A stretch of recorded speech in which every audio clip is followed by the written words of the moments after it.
کہا جاتا ہے کہ جب انسان مر جاتا ہے تو اس کی روح ترنت بہت دور نہیں جاتی، بلکہ اپنے ہی شریر کے پاس رہتی ہے، کبھی تکیے کے پاس تو کبھی بستر کے نیچے۔ جب اسے غسل دیا جا رہا ہوتا ہے اور کفن پہنایا جا رہا ہوتا ہے، تب بھی روح سب کچھ دیکھ رہی ہوتی ہے مگر کچھ بول نہیں پاتی۔ پھر وہ سمے آتا ہے جب اسے قبر میں اتارا جاتا ہے، لوگ مٹی ڈال کر واپس چلے جاتے ہیں اور تبھی روح دوبارہ شریر میں لوٹا دی جاتی ہے۔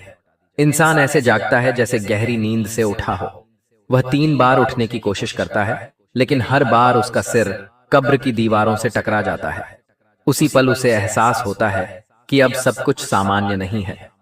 تب وہ سمجھ جاتا ہے کہ اب وہ زندہ لوگوں میں نہیں بلکہ مرنے والوں میں شامل ہو چکا ہے، اور آج کی رات وہ دوسری دنیا میں ہے۔ کچھ دیر بعد 2 فرشتے آتے ہیں جن کا نام منکر اور نکیر ہوتا ہے۔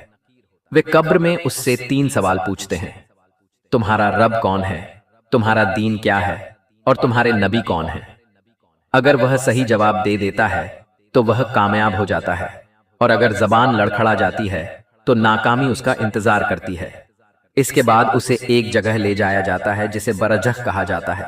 یہ ایک ایسا مرحلہ ہے جہاں 2 دروازے ہوتے ہیں، ایک جنت کی طرف اور دوسرا جہنم کی طرف۔ وہیں انسان قیامت کے دن تک انتظار کرتا ہے۔ پھر حساب کتاب ہوگا، اعمال تولے جائیں گے، اور آخری فیصلہ ہوگا کہ وہ جنتی ہے یا جہنمی۔ اور کبھی کبھی اس کے رشتہ دار اور دوست اس کی قبر پر آتے ہیں۔ کہا جاتا ہے کہ اس وقت ایک فرشتہ آ کر اسے خبر دیتا ہے کہ تمہارے بیٹے نے تمہیں سلام بھیجا ہے، تمہاری ماں، تمہاری بیوی اور تمہاری بیٹی تمہیں یاد کرنے آئی ہیں۔ تب روح قبر کی مٹی کے اوپر آتی ہے، ان کی باتیں سنتی ہے اور ان کے قدموں کی آہٹ محسوس کرتی ہے۔ یاد رکھو، یہ سب میں نے پہلے اپنے لیے لکھا اور پھر تمہارے لیے، تاکہ ہم گناہوں سے توبہ کریں اور زندگی کی حقیقت کو پہچانیں۔ اے اللہ، ہمارے گناہوں کو معاف فرما۔ اگر یہ بات تم تک پہنچی ہے تو اسے کسی اور تک بھی پہنچا دینا، کیونکہ نبی کریم نے فرمایا ہے کہ میری طرف سے ایک آیت ہی صحیح لوگوں تک پہنچا دو۔